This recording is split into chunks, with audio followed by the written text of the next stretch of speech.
Sleeping volcano ra. Yan maganda yung ganyan kasi sumisingaw, hindi siya sasabog. Vulkan ha? Opo. Sumisingaw yan pero planta dumadaan bago yung singaw para yung energy ba. Nagagamit. Kasi pag hindi mo pinasingaw yan, time will come, magiging active. The sleeping volcano. Mo ni Mount Talines.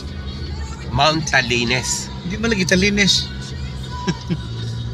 Tapos tumoy yung Ay, malinis na nga, oh. Kinalbo nila Malinis. yung bahagi dun, oh. Yan po ang Mount Talines. Talines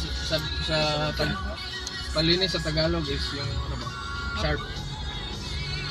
Matulis. Oh, matulis. Matulis. Matulis yung Talines. Grabe po, nakikita niyo po ba yung mga yukapanalig, yukapaso, yukapamilya, yukapananampara tayo, kapatid, yukapatiran, yukabroadcast. Ngayon lang po nakita ng ganyang klaseng usok.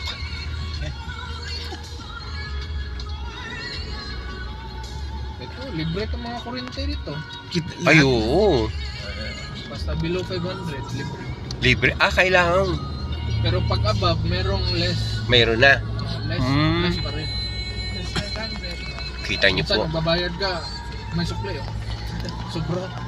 Virgin Forest po talaga. Salamat po. May mga governor tayo, mga opisyales na pinangangalagaan pa rin po ang ating kagubatan, kalikasan at kabundukan.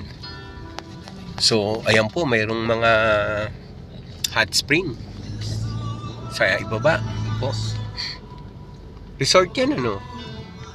Yan, Valencia. Tierra. Bilyaza.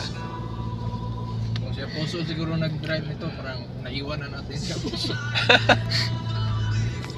Pero pag gagawin ito mga bundok, okay lang kay Apostles. Huwag lang yung makikita niyo yung Ito,